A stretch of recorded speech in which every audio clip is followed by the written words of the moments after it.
see me now? Yes. Okay, because all I see is the agenda.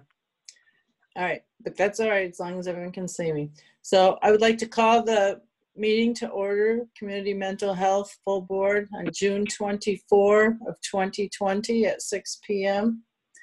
And I'll begin with reading our mission statement. Macomb County Community Mental Health, guided by the values, strengths, and informed choices of the people we serve, provides quality services which promote recovery, community participation, self-sufficiency, and independence. Next is adoption of the agenda. Motion to adopt is in order. Motion to adopt the agenda. Second, Fantuzzi. Motion by Lori, sounded Yep. like. Yep. Second, Support. Fantuzzi. Fantuzzi, thank you. Any discussion on the agenda itself? All in favor signify by saying aye. Aye. Aye. Aye. Opposed? Dave, Adoption. I'm sorry. Can somebody pull up the agenda so we can see it? Right, All I we see, is an email. It's on my screen. I'm showing it as a screen share. yeah, we Yeah, just I'm see the seeing- email with the attachments. Oh. You need to click on agenda. I did. Give me 1 minute and I'll be back. I'm sorry Okay. I interrupted, Kathy.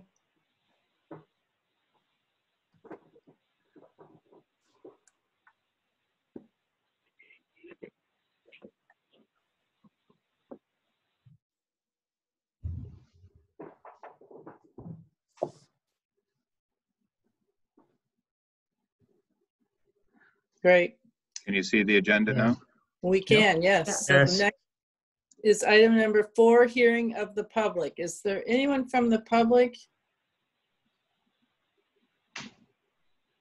Dave, do you know, are you aware of anyone from the public, about the participants? Anyone from the public? We have 2 provider representatives, but Right. nobody from the public that I can see. Nobody that wants to speak? Last call for anyone that would like to speak under public comments? Hearing none, we'll move on to item number 5, which is approval of the minutes of a regular board meeting that was held on May 27 of 2020. So moved, Berg. Support Support Schmidt. O'Connell. Okay, motion by Berg, support by O'Connell. Any discussion on the minutes? All in favor signify by saying aye. Aye. Aye. Opposed? Minutes have been approved. Next is item number 6, which is approval of the standing committee meeting minutes and recommendations of the program and budget committee meeting that was held on June 10, 2 weeks ago. So moved. From Kraft. Motion by Kraft, support Support by, Schmidt. okay. Any questions on the minutes from the program and budget meeting? All in Richard is favor, on the call.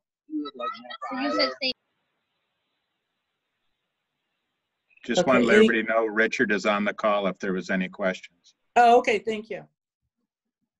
Any other any questions of the members of the committee, of the board? Hearing none, all in favor signify by saying aye. Aye. Aye. Opposed? Minutes are approved. Next is item number 7, and that's to approve the renewal of the agreement for DHHS workers that was discussed at the program and budget meeting. Move to approve, Bush. Support Schmidt. Okay, we have a motion and support. Any further discussion on that? Hearing none, all in favor signify by saying aye. Aye. Aye. Aye. Opposed? Motion carries. Next is item number 8, which is to receive and file. I'm not aware of any items. Dave, did anything come in the last day or so? No, we should be all set. All right. And no resolutions unless something came in today? No. which leads us to item number 10, the voucher listings. This is our opportunity to pay the bills, approve the payment of the bills. Someone else will pay them for us. So moved. Burke. Motion by Berg, Support. Phillips. Support, Fluo. support by Phillips. Right, any discussion on the bills? All in favor signify by saying aye. Aye. Aye. Aye. Opposed? The voucher listing is approved. Next is the management report. Dave? Good evening, everybody.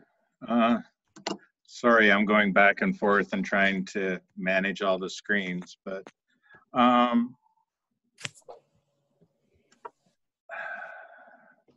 guess off the top, we did submit a provider stability plan to the department.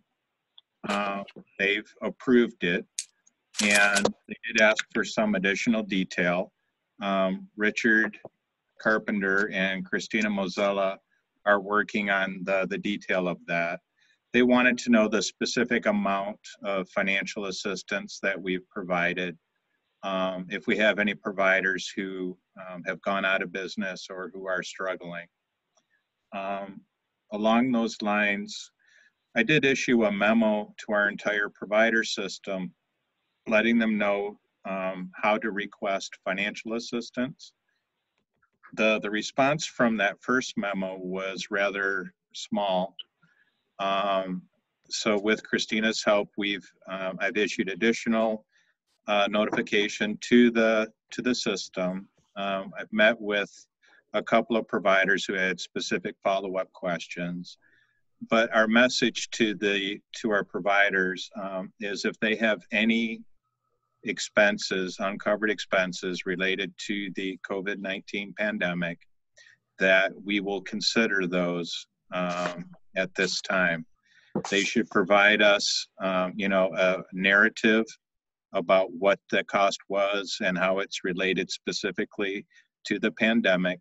And they should also supply, supporting documentation, including receipts, items like that. The simplest example would be the personal protection equipment that they had to purchase for staff. And then there's other things related to business interruption and items like that that get a little trickier. But the message is, give it a shot. Send us what you're looking for assistance with, and we'll be reviewing all of that internally and responding as quickly as possible. So that's part of our stability plan. In addition to that, we are doing the $2 an hour premium pay that looks to be like it will be extended through the end of the fiscal year, which is September 30th. So the initial $2 an hour premium pay was for April, May, and June.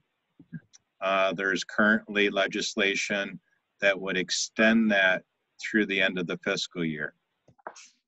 So we're kind of waiting to see. It's moving quickly, but more than likely that will be in place for those codes, specific codes that they classified under direct care workers.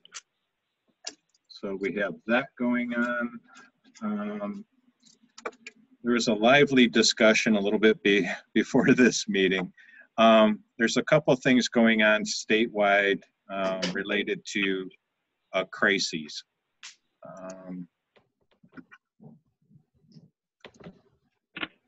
The first is I spoke to Dr. George Mellows,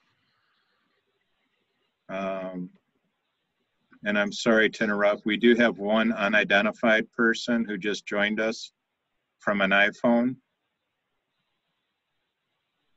Could you identify yourself for the?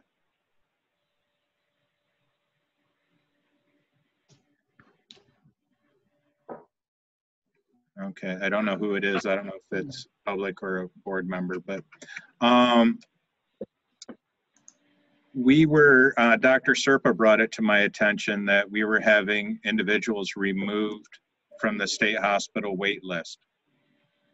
So I followed up with Dr. Mellows, who's the director of the State Hospital Administration. They've changed that process. Apparently we'll get more detail on July 23rd at the directors meeting at the state level. But they've pretty much eliminated the state hospital wait list. We're to call Dr. Mellows directly, and the person should be admitted within 24 hours. Selena, I see you. Yeah, he said immediately. That's a change. We've had people waiting months for a state hospital admission. So they're expediting that process. On the discharge side, it was interesting that the state has contracted with 2 residential providers who, if we're unable to find or locate appropriate community options for somebody coming out of the state hospital, the state has contracts with 2 residential folks who would take those people for up to 90 days. And even more interesting is the state would cover that stay. They would pay for it. 7188221 is not available. At the tone, please record your message. Oh, that was. When you have finished recording. There you go. And that could be extended under certain cases for another 90 days. So those changes are interesting, related to people in crises. The state has also now issued an RFP for MyCal, which is the crisis and assessment line. It's a statewide crisis line. Not exactly sure how that's supposed to work. It would be an overlay over all of the current county crisis lines that would somehow coordinate all of that. The RFP response is due the 30th of this month, which is real quick. But again, there's a focus statewide on those crisis services. The other one is the House Bill 5832 for the actual crisis centers. And that's in committee right now, and we're keeping an eye on that. I don't know if Selena and Nick, you wanted to comment more on the crisis center? I just pulled up the substitute that was reported by the Ways and Means Committee to the full House floor. That's what's before them. I don't know how quickly they'll act. And I emailed the actual substitute to all the board members and to you, David. Selena, particularly, because you're directly involved in it as well. Take a look at that substitute. I just scanned it, and it looked as though it did allow for hospitals to participate. Yes. Okay. Did you see it?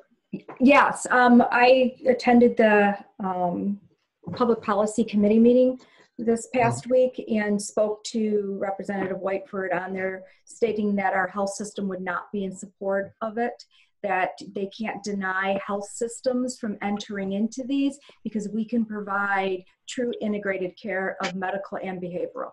Sure. Okay, well, at any rate, I really haven't had a chance to fully review the substitute yet.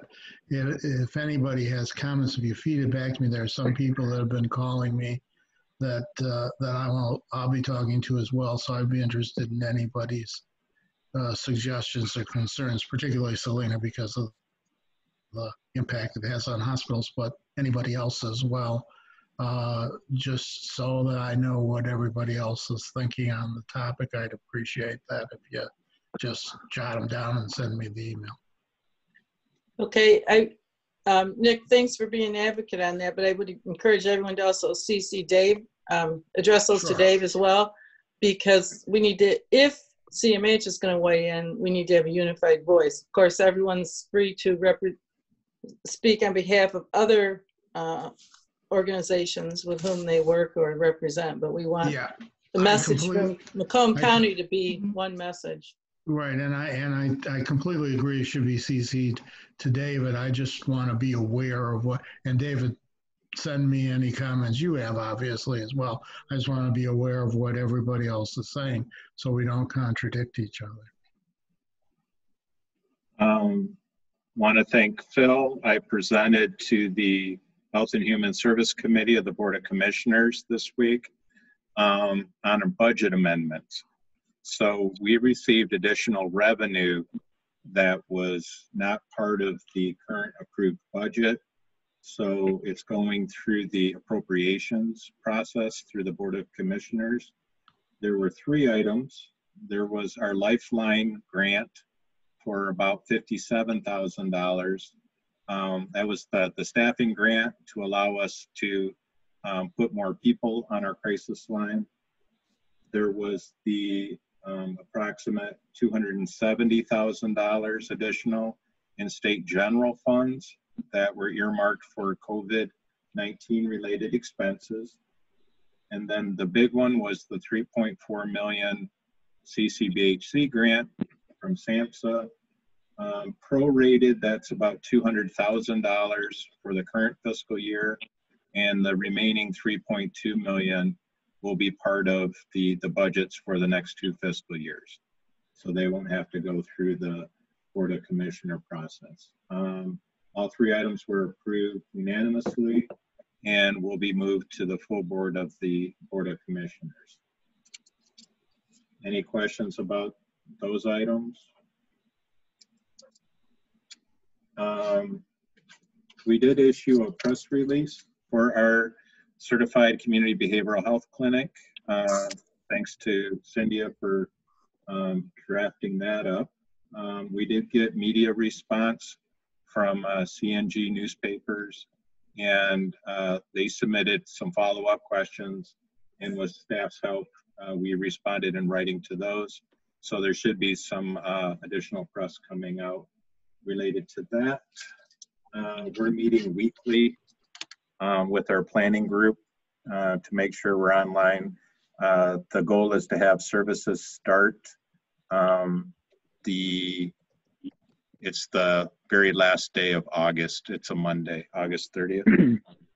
I did also submit with the COVID dollars, the CARES dollars, the Macomb County set aside $1 million for the community mental health. So we were meeting internally. I did submit the first round of that over to the Office of the County Exec. I'll share the email correspondence with the board. We were looking for some assistance with anything that would help us work remotely, help staff work remotely and continue to provide those services, work paperless, reduce contact, anything like that. So it's being reviewed now.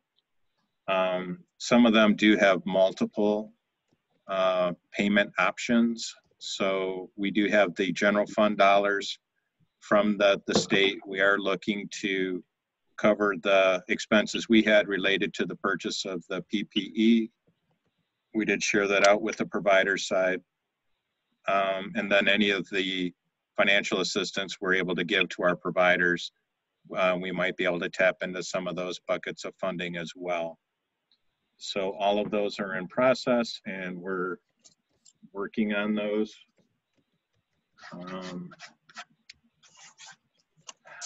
Staffing.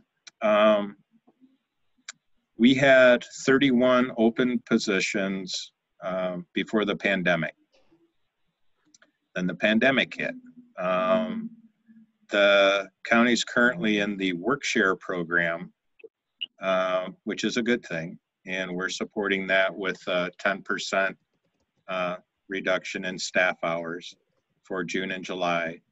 but it comes with a corresponding hiring freeze until July 25th. So we're facing quite the log jam of staff. And we're just, Tracy Smith is working closely with HR at the county level. And we do have still the option of the temp agency through America's Back Office, but just needed to alert the board that there is a staffing crunch right now. Stacy's going to give a presentation from the compliance department, which has seen some significant impact on the staff side. So I'm happy to answer any specific questions, and I'll be able to share a detailed report via email as well about exactly what positions are vacant. So I guess I'll leave there if there's no questions. And that's probably a good segue over to the compliance report. All right, Dave, before you start that, or I'm sorry, Stacy, before you start that, I had a question, Dave. You'd started out your report with the provider stability plan. Yep. Is the only point of entry for the providers through us, or can they also apply or seek help somewhere else? There's numerous options. The state of Michigan has issued grants application process for financial assistance. Any of those notices that we receive, we do share with our entire provider system. There was the payroll protection program and numerous other areas that our providers were able to take advantage of as well. And we are, in our review, making sure that we're coordinating with all those other options, and the providers were, seeking those other options out before they Okay. came. So, yeah, there's all the programs that, any business is eligible to. I didn't know if this provider stability plan, does that offer anything else that's not out there offered by the federal government or through the state? Specific to getting financial assistance from us, we just touch on the coordination of benefit that I just went through. But outside of that, it's, it's our providers and our available fund source, and we're reviewing each individual request. And then, like I said, we are taking those other options into consideration. Yeah. All right, thank you. Thank you. Kathy, I'd like to just speak on that, please. Sure. It's Linda. I just want to thank you, David, for becoming that resource and putting making staff available to be that resource for our providers. I appreciate it. Thank you. Yeah, it's a tough time on the provider side. We're in a kind of a better position than ever. I keep calling it a silver lining. I mean, it's a pandemic and it's horrible. But with the CARES Act money from the county, with the general fund increase from the state, with our financial situation, we're in a good spot to be able to help providers appropriately through this time. So we're encouraging them to ask. Good. Anyone else on Dave's report? All right, then Dave, you can go ahead and introduce Stacy. All right. Stacy Coleman is our Chief Compliance and Privacy Officer. If you recall, there's a departmental reporting grid that came out. So you'll be meeting and hearing more from the chiefs and the directors. So Stacy has put together a brief overview report on the compliance department, and I will leave it to her. Stacy, I'm going to stop my screen share and you'll be able to click onto it. Okay. All right. If tech works. It's not giving me a button to share my screen. Should be near the top or the bottom if you hover over it. It's green. That's my enhanced encryption. All right, I will pull it up. I'm sorry, Dave. I think you That's can okay. make her the host too. Oh, no. If you make her the host, I think she can screen share. Wait, let me, did it just do it? Yes. Yep. Yes. Oh, see, I got this. Okay. Well, we see Zoom. So you have to pick your, there you go. Okay. All right. I promise not to take up a great deal of your time, but I'm Stacey Coleman. I am your Chief Compliance and Privacy Officer. I've been here for about 7 months. All right, where's my mic?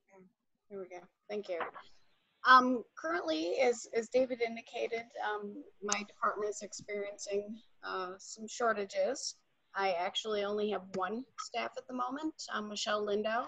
She's our compliance administrator. She's an attorney who does primarily policy for us, and she reviews contracts and things of that nature, does a tremendous amount of research. Stephanie Mall has been with our compliance department for quite some time.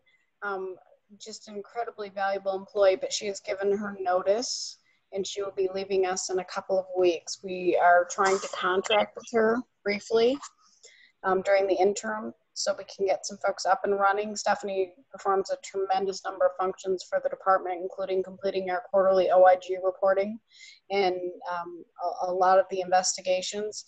Also, she had been doing all the monthly staff checks that are required from a regulatory standpoint. We are currently transferring that responsibility to another department, but Stephanie is quite an asset to the department. We have 3 open positions within the department.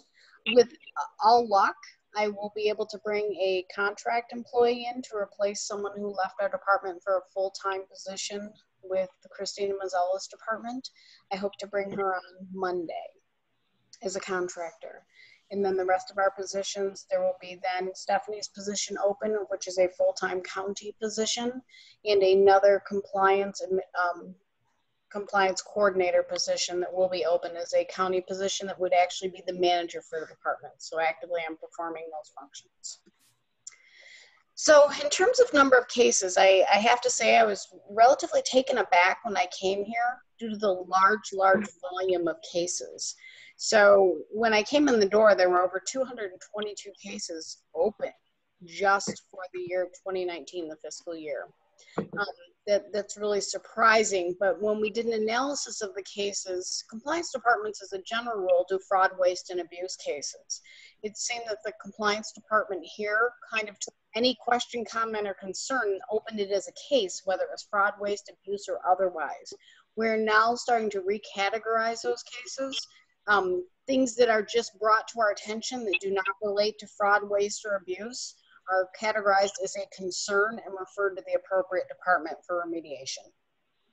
We've closed a tremendous number of cases as a result of that. In 2019, we were able to recoup $485,000, almost $486,000. In 2020, we've opened 20 cases. We've been able to close 26. It indicates that we've recouped $1,083. There's actually additional funds that will be coming back into the system, but I don't book them as recouped until we receive them back from the provider. So there's other outstanding dollars that will be coming back on recoupment. We also have the very large dollar amount from the private duty nursing provider that we have asked Macomb County Corporate Counsel to assist us with because it will require some legal action. We also take in compliance any privacy concerns. I'm working very closely with Thomas Cole in Bill's department relative to shoring up some of our privacy issues and doing a tremendous amount of training with our staff about security and privacy. And I think with Thomas's help, we'll be able to shore that up. A lot of times it just seems to be human error. Everybody goes through their HIPAA training and their security training, but somebody hits send with a whole bunch of protected health information, and then we have a privacy case that has to be investigated. We haven't had a breach here. I can tell you other CMHs have had breaches of late, and COVID didn't help. We were very proactive with Thomas's help to get information out to our staff about making sure they were using our secure network, using our VPNs and things of that nature when communicating with regard to protected health information. As I indicated, Michelle is our compliance administrator. Policy here had been somewhat of a pass-through. Every year, the departments were asked to sign off on their policies. Did you review your policies? Were there any changes? What we've discovered is a lot of the policies needed a lot of attention and updates. They hadn't been updated to reflect new laws. They hadn't been updated to reflect new legislation, things of that nature. We have 205 policies at Macomb County Community Mental Health. 14 of those have been updated. What I did when I came into the department was I asked Michelle to bundle them all for those departments. We weren't going to just have people sign off on them anymore. They were going for review, for thorough review. And one of the things Michelle does is checks relevant information and sends them back and forth, 92 are out for review now. When COVID started, I encouraged people that for folks who might have some downtime as a result of not coming into the office to actively ask them to engage in policy review. One of the big pushes for policy right now is the policy for CCBHC. There's a lot of those that have to go into place. We've discovered that a lot of our policies associated with My Health Link program needed a lot of updates. We have removed 3 policies that were completely irrelevant. Training. The training for corporate compliance here, I got a giggle the first time I went through it because it was 138 slides.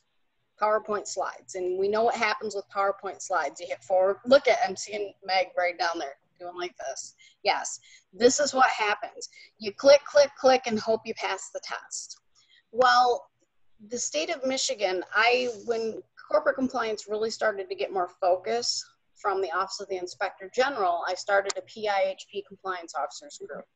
And said, why aren't we standardizing this, guys? We've got 10 of us. Why aren't we all coming together and putting for reciprocation, for all of those things, for training reciprocity, why don't we have the same training? We have a lot of the same providers. We share agencies. Why aren't we doing this? So there was a group of us who sat down and developed a standardized training. Seemed like a good thing. We all agreed to it. It seems that Macomb County hadn't implemented it.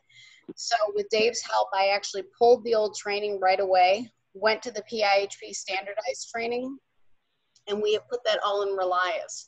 I'm not of the impression that just because people miss their training date, they have to come and sit with me in person for an hour to go through training. We've updated them in Relias. We're allowing people to go through them in Relias. We beta tested them with people who aren't in compliance, who wouldn't know terms, to make sure that they were really clear trainings, and I think they're in a lot better shape. Just as kind of a heads up though, the board actually has to participate in compliance training. My Health Link auditors, when they came through, said, you don't train your board? Okay, found out we didn't. So that will be something. Sandy will send out a doodle poll to all of you. I promise it will not be painful. I will not make you go through 148 slides. We'll do the short version. And when I've done it in person with staff, even with them asking questions, I've been able to get through it in less than half an hour. The biggest point to the training is telling people, if you have a question, if something doesn't feel right, just ask, please. It's not just about reporting compliance, it's about asking if it's a compliance issue and making ourselves very available. We spend a lot of time doing trainings with different departments about compliance. If there's an issue at a department, I'm happy to go to their team meeting to schedule some time just so people can ask some questions, because a big part of compliance isn't just the gotcha, it's the how can we prevent it from occurring again. We did update the HIPAA training as well. As I stated, we do go to team meetings. We've also been going to provider meetings. I've been trying to make a point of meeting with our providers when they have questions about compliance and telling them that I'm happy to meet with their teams to assist their compliance officer in any fashion. Some additional activities that we engage in, the monthly exclusion checks that we do for all of our staff. That is something that we're transferring over to another department.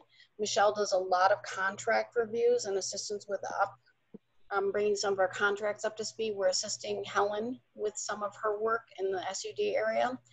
We go to a lot of meetings. I think you all do too, but we spend a lot of time. We're invited to a lot of meetings to participate and just, again, field any questions that might come up. I've done some community presentations, have indicated to advocacy agencies. I'm happy to do those there as well. Even if just people know a name and a face related to compliance, that's something I'm more than willing to do. We do a lot of consultation, just questions. Is this a HIPAA thing? What, having a look at something, having a look at a rule. the OIG interface. So when I started the PHP Compliance Officers Group several years ago, I really made a point of saying that the Office of the Inspector General should be actively involved with PHPs. Behavioral health had flown under the radar for way too long with the Office of the Inspector General. I would read the reports every month of the things that they were looking at. Behavioral health became a focus for them 3 years ago, but nobody had had any interaction with them. So I was working with the behavioral health human at the OIG at the time and asked if they would agree to do quarterly meetings with the PH police. Please tell us what trends are going on. Please tell us what types of things you're looking for. At that point in time, they said they wanted to be a nicer, friendlier OIG, so I took them up on it. So we still do quarterly meetings with them. We have a new representative in the behavioral health unit. Ours moved to another office, but I think that's been really helpful because they have been willing to field questions and just to bounce things on. We also do the quarterly OIG reporting, of which is a massive, massive undertaking. It takes probably 2 weeks to actually pull together the quarterly report for the OIG. We do that. That's something that Stephanie has done for us. We asked the providers to provide us with their OIG reporting spreadsheet. We just reminded the providers this last month at their provider meeting that very few of them had been turning them in, and they need to do that. It's a great cross-check. It may seem like an onerous burden, but there's a lot of things providers do that they're not giving themselves credit for. Data mining, things of that nature that we'd like to identify that we're assisting them with monitoring. We also do some data mining. Our data mining activities this past quarter, a big focus has been unsigned documents for data mining because it would be a waste potentially in the event that we're losing funds as a result of people failing to sign documents. That's been our big focus for data mining at the moment. I dare say I'd love to do a lot more data mining, but there's a tremendous amount of other work in terms of cases to resolve at the moment. I have nothing further. Do you have any questions for me? Madam Chair, can I ask? Yes, go ahead, ask. I didn't even realize I turned my video off. I'm sorry. Stacy, I actually just wanted to say thank you very much. Policy review and things like that. I know that that's super huge, and getting it written in a little bit more, plain English, just things that people can understand. I just wanted to say I really appreciate that. I think that the way of the future, I think that the way of the past was the big fancy words and things like that that people don't understand, but I really appreciate that you're taking the time to do that. That's huge. I've got to give Michelle a lot of the credit for that. Policies are painful to everybody. When you hear that it's your policy time, you're going, oy vey, now I have to redo all these policies. But what happens is people look at them and go, I think this is all the same legal language, when really a lot of things have changed. So they get signed off, and we were really cited on that with our My Health Link audits, that they said this policy hasn't been updated with current, and Michelle is phenomenal at logging those. Well, good job. Good job to you guys. Thank you. I have a question about the board training. You said you'll be contacting us? Yes, Sandy's going to send a doodle poll thingy where you pick a good time. I'm open to anything that works for you guys, and I'm serve at your whim. Are you looking to get as many of us at one time as possible? If I can. If I cannot, if it doesn't work for people, because I know everybody has some very busy schedules, like I said, if I can have about a half hour of your time, it would be even less if it's only one person. I'm more than happy to go through it with you. All right. We will get back with you. So thank you. Anyone else? I have a question. This is yes, Linda. Linda. Well, welcome to Macomb County. You picked a great time to join us. Things. Just before the previous person left, there was a new corporate compliance requirement for our agency, and the board chair, it required board representation on this committee, and the board chair assigned me to it, and I think I went to 2 meetings. There were outsiders there. I remember Aaron from corporate compliance or corporation counsel, and I forget who all, but we only met about 2 times, and then Kimberly left, and that I'm aware of, it hasn't been reconvened. I think it really was a requirement of new corporate compliance rules. Can you speak to that? Absolutely. So ironically enough, this morning, that was the first email I sent out when I opened the building at 7 a.m. So the Corporate Compliance Committee is a regulatory requirement. Your makeup of your compliance committee can have some flexibility within it. So I reached out to the directors and the chiefs to indicate that that would be restarted the second or third week in July to meet on a quarterly basis, and that we would start that again. If that's something you actively want to still continue on, that's great. I hadn't reached out to Dave yet relative to board representation on that committee, but that will be the second or third week in July that I will restart that. Laura Monza apparently did one meeting in October, but there had been no further activity. And I'd like to say, if there's anyone who can read those bigger words better than me, they're welcome to take the assignment from me. So let Kathy know.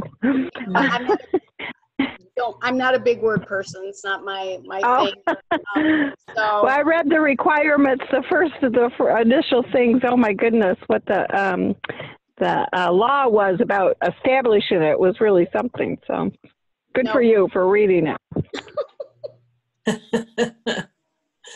All right, thank you. Any other board members? Yeah, Dave? Just another comment and a thank you to Michelle. She's been our point person for the PIHP contract negotiation group as well. The state did issue a new contract template for at the PIHP level for next fiscal year.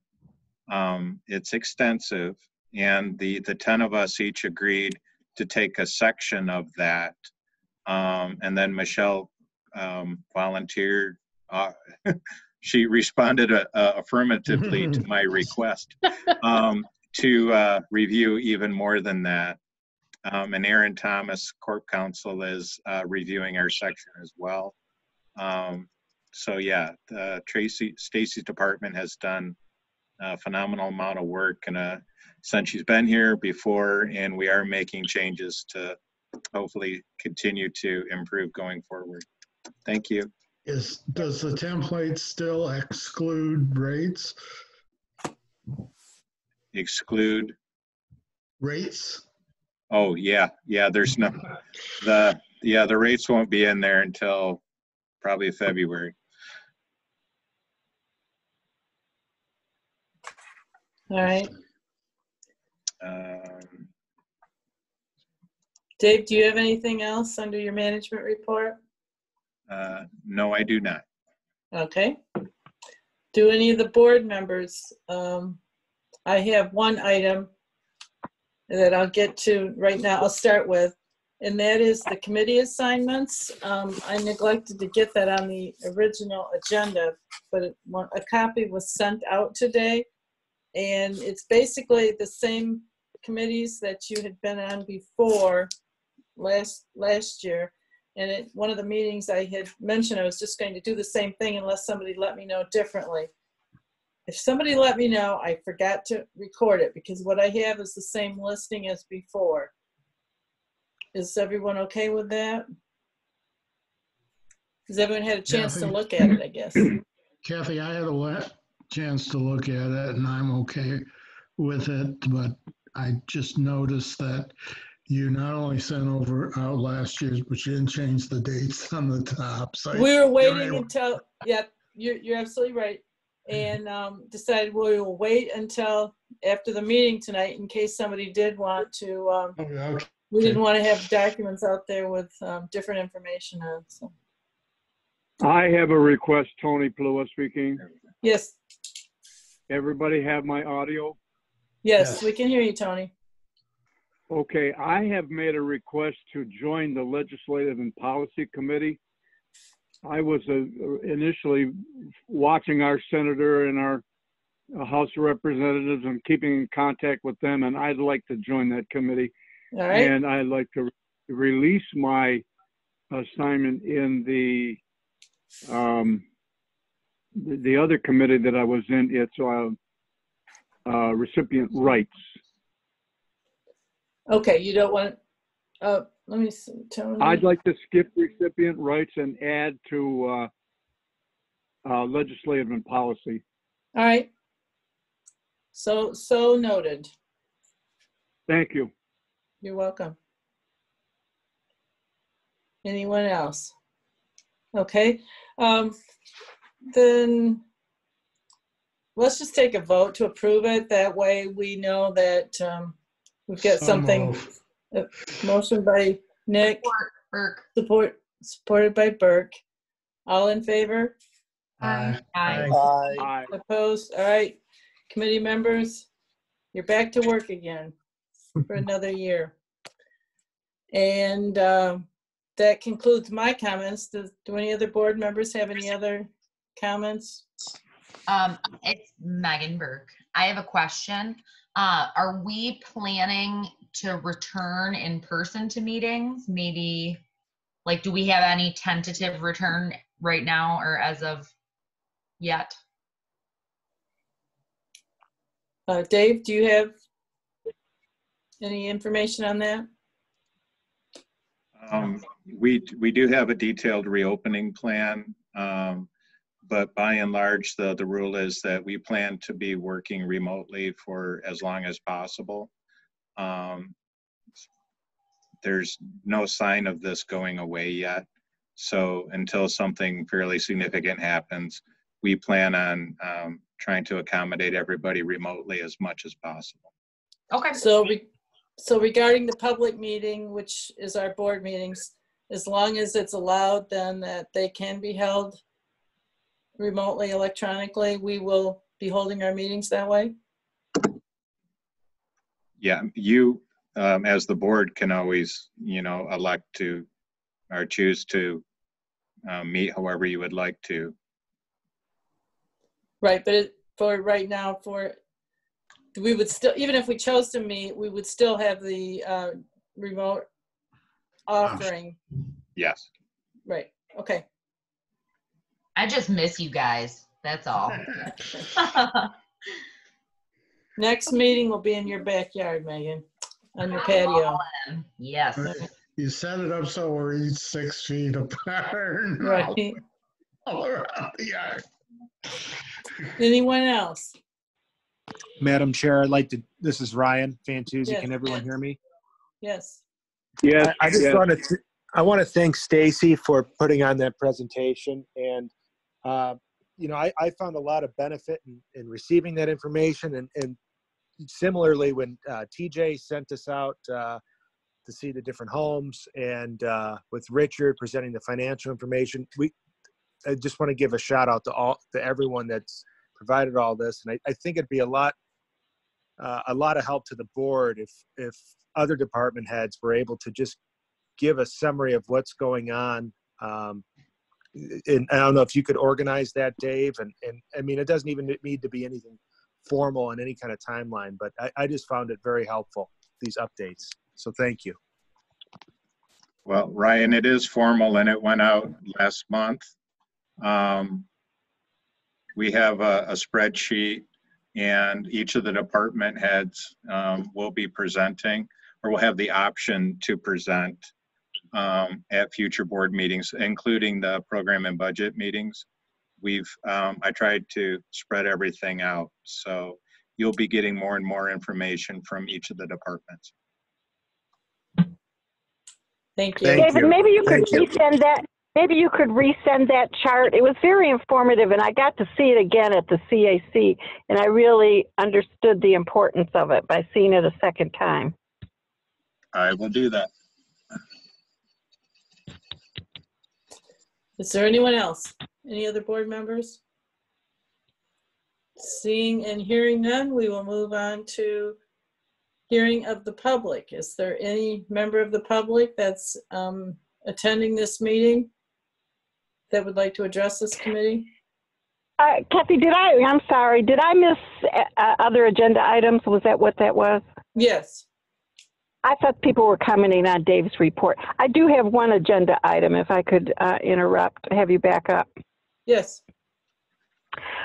Just to remind everybody, tomorrow is, I think it's tomorrow, I'm sure it's tomorrow, the reception for Monique Stanton at CARE from 10 to 12. And she's been such an important partner to us and to our work with SUD. So I'm going, and I would like to see some of my other board members there if they are able. Yes, I plan to be there too. Thanks for reminding us. Okay, good. All right. So Linda from the public got to, you still are part of the public, so you get to address us in that way. That's good. Right. Anyone else from the Right. public? Anyone else? Hearing none? This meeting is adjourned at 6:53 p.m. Thank you, everybody. Bye.